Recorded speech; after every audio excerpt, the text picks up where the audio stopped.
Cincin Perintah Kaisar Naga 4974 hingga 4977. Novel fiksi bela diri dan kultivasi. Bersama suara serak, cerita berlanjut. Melihat Li Tianbao yang tak sadarkan diri, Sentian sedikit mengernyit.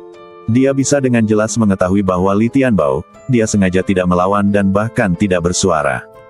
Pada saat ini, Sentian tidak punya waktu untuk memikirkannya lebih jauh, dan segera melarikan diri dari istana penguasa kota bersama Niu Ben. Setelah meninggalkan istana penguasa kota, Sentian melihat sekeliling dan memutuskan untuk pergi ke pegunungan di barat. Saudaraku, kita harus pergi ke utara untuk mencapai kota Badak secepatnya. Mengapa kita harus pergi ke barat? Si gila abadi bertanya dengan bingung. Kita datang jauh-jauh dari utara, dan kami melihat semua pos pemeriksaan itu. Masing-masing lebih ketat dari yang lain. Sedangkan untuk arah barat, karena tidak berbatasan dengan kota Badak, maka pos pemeriksaan di arah ini lebih sedikit. Sentian menjelaskan. Sebenarnya, Sentian pergi ke barat karena dia ingin melihat pegunungan, untuk melihat siapa yang tinggal di kota kecil di pegunungan, dan untuk memastikan apakah tebakannya benar. Tetapi ketika Sentian dan kawan-kawan meninggalkan istana penguasa kota dan menuju ke pegunungan di sebelah barat, tiba-tiba terdengar suara alarm melengking di seluruh istana penguasa kota. Sosok-sosok membubung ke langit dari istana penguasa kota, dan sejumlah besar prajurit mulai mencari keberadaan Sentian dan anak buahnya. Beritahukan kepada semua kota untuk menjaga gerbang kota dengan ketat. Kita tidak boleh membiarkan orang-orang dari kota Badak itu melarikan diri. Jie Zong menatap Li Tianbao yang tak sadarkan diri dan meraung keras. Dia tidak menyangka bahwa Sentian dan anak buahnya berani menyelamatkan Niu Ben di wilayahnya sendiri. Bahkan jika mereka melarikan diri dari istana penguasa kota, mereka tidak boleh melarikan diri dari seluruh kota harimau terbang. Ada lusinan kota besar dan kecil di sekitarnya, dan mereka pasti tidak dapat melarikan diri meskipun mereka memiliki sayap. Mendengar bunyi alarm yang melengking, Sentian tahu bahwa dirinya telah terekspos. Dan pihak lain telah menyadari bahwa Niu Ben telah diselamatkan. Kita perlu mempercepat, kata Sentian. Si gila abadi menggendong Niu Ben, dan mereka berempat berlari cepat ke arah barat di bawah cahaya bintang-bintang malam. Sentian memandangi bintang-bintang di langit, masing-masing bintang sangat terang. Sentian tahu bahwa bintang-bintang yang dilihatnya sekarang seharusnya merupakan dunia yang tak terhitung jumlahnya, dan bumi di dunia sekuler seharusnya menjadi salah satunya. Sentian dan anak buahnya berlari makin cepat dan tidak berani terbang di angkasa karena target terbangnya terlalu besar. Setelah meninggalkan istana penguasa kota, ada dataran luas di luar dan tidak ada tempat untuk bersembunyi. Namun, untungnya, kedua kota tersebut berjarak ratusan mil, sehingga memberi Sentian dan anak buahnya ruang bernapas. Jika kota-kota itu dibangun bersebelahan, akan sulit bagi Sentian dan anak buahnya untuk menerobos. Sentian dan anak buahnya membutuhkan waktu kurang dari 1 jam untuk menempuh jarak beberapa ratus mil. Ketika mereka tiba di gerbang kota, para penjaga hendak menginterogasi Sentian dan anak buahnya, tetapi Sentian mengambil tindakan. Sikat. Dengan lambaian pedang pembunuh naga, cahaya pedang yang tak terhitung jumlahnya jatuh ke arah gerbang kota seperti meteor. Para penjaga yang menjaga kota bahkan tidak sempat berteriak sebelum mereka semua mati di bawah pedang Sentian. Inilah efek yang diinginkan Sentian, kemenangan cepat dan tanpa membuat orang lain waspada. Jika Jie Zong tahu mereka datang dari arah barat, dia pasti akan mengirim sejumlah besar pasukan untuk mengejar mereka. Ayo, masuk. Setelah Sentian membunuh penjaga di gerbang kota dengan satu pedang, dia melompat tanpa ragu-ragu dan terbang melintasi kota. Dengan cara ini, Sentian terus membunuh penjaga gerbang kota di depan, sementara si gila abadi dan Bai Yi melindungi Niu Ben. Mereka bergegas melewati beberapa kota berturut-turut, dan pada saat ini, langit berangsur-angsur cerah. Saat dia melihat pegunungan semakin dekat, Sentian menjadi semakin gugup. Sekarang fajar telah menyingsing, aku yakin Jie Zong sudah mengetahui arah pelarian mereka. Diperkirakan ada sejumlah besar pengejar di belakang mereka sekarang. Aku ingin tahu ada berapa banyak kota di depan. Bai Yi sedikit mengernyit. Siapa peduli? Kita akan mengambil sebanyak yang kami bisa. Kami sudah melewati banyak kota. Kota harimau terbang ini hanya memiliki satu kota utama yang kuat, kota-kota lainnya hanyalah sampah. Kata si gila abadi. Lagi pula, Malam itu, Sentian menyelesaikan setiap masalah hanya dengan satu pedang, tanpa penundaan, yang membuat si gila abadi berpikir bahwa kekuatan kota-kota lain di kota harimau terbang sangat buruk. Jangan ceroboh, ayo pergi.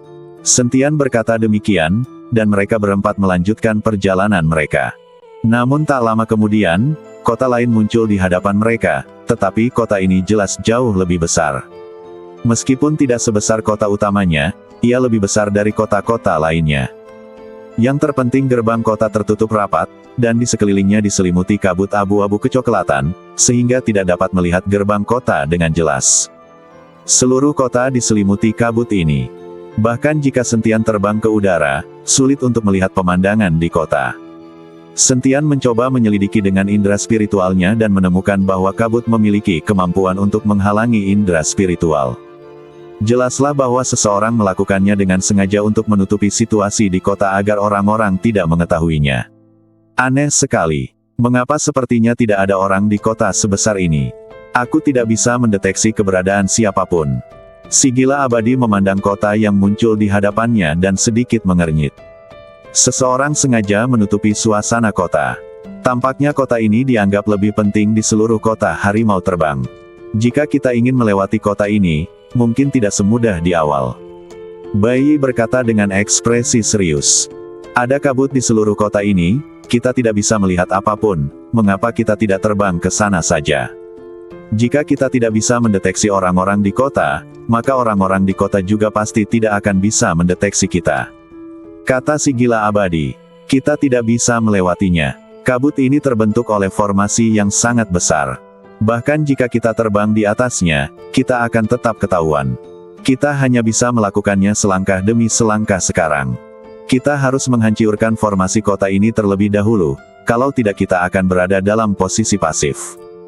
Sentian memutuskan untuk menghancurkan formasi kota di depan mereka terlebih dahulu, jika tidak, mereka tidak akan mengetahui situasi di kota tersebut, sementara pihak lain mengenal mereka dengan baik.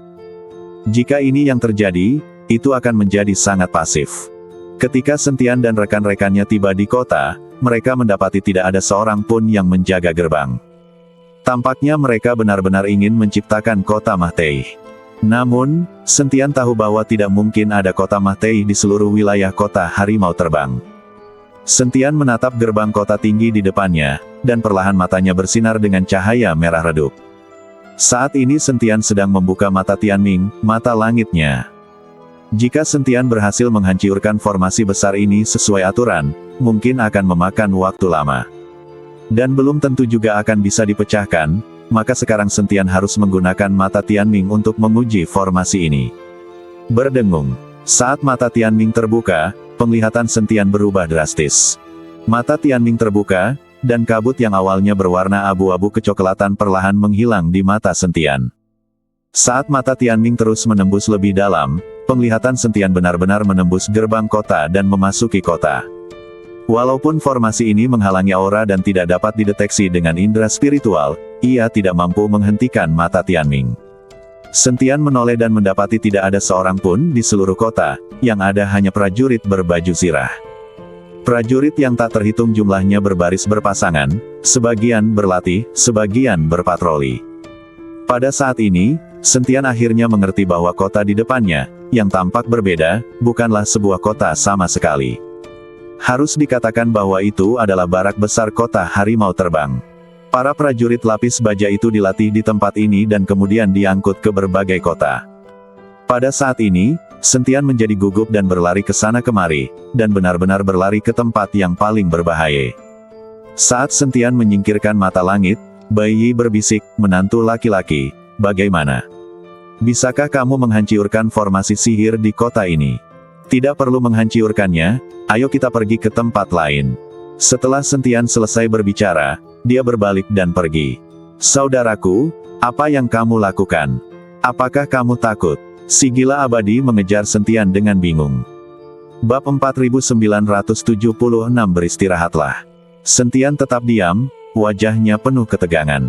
Jika mereka membuat para prajurit di kota itu waspada, akan sulit bagi mereka untuk melarikan diri. Menantu laki-laki, jika kita melewati tempat ini, aku khawatir kita harus berjalan jauh dan bertemu pos pemeriksaan lainnya. Bai Yi berkata pada Sentian. Mereka sudah ada di sini dan pegunungan berada tepat di depan mereka. Jika mereka mengambil jalan memutar, mereka akan membuang-buang waktu. Kita harus mengambil jalan memutar. Ini bukan kota sama sekali, tetapi barak besar yang dipenuhi prajurit bersenjata lengkap, mungkin jumlahnya puluhan ribu orang. Sentian mengikuti Bai Yi dan Feng Xian dan berkata, ambil jalan memutar, ayo ambil jalan memutar sekarang. Ketika si gila abadi dan Bai Yi mendengar ini, mereka berlari lebih cepat dari Sentian. Untuk melewati kota dan memasuki pegunungan dari arah lain, Sentian dan rekan-rekannya berjalan ratusan mil lagi. Namun tak lama kemudian, kota lain muncul di hadapan mereka. Namun, kota ini jelas jauh lebih kecil, dan di atas gerbang kota berdiri sejumlah besar prajurit berbaju besi hitam. Sentian dan anak buahnya baru saja mendekati kota, dengan jarak ratusan mil yang masih harus ditempuh, ketika mereka melihat sejumlah besar prajurit terbang keluar dari kota. Para prajurit ini langsung menuju ke tempat Sentian dan anak buahnya berada. Cepat sembunyikan auramu. Siapa yang membocorkannya? Sentian terkejut ketika melihat ini. Mereka jelas-jelas menyembunyikan aura mereka, jadi mustahil bagi mereka untuk ditemukan oleh para prajurit dari jarak sejauh itu. Ini aku, kata Niu Ben dengan sedikit malu. Ternyata orang ini sudah lama menyembunyikan auranya, namun kemampuannya kurang mumpuni, akhirnya auranya bocor.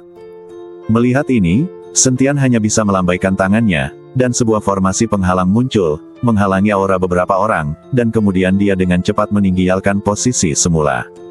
Sejumlah besar prajurit mengepung tempat Sentian dan anak buahnya berada sebelumnya, tetapi mereka tidak menemukan siapapun. Carilah mereka.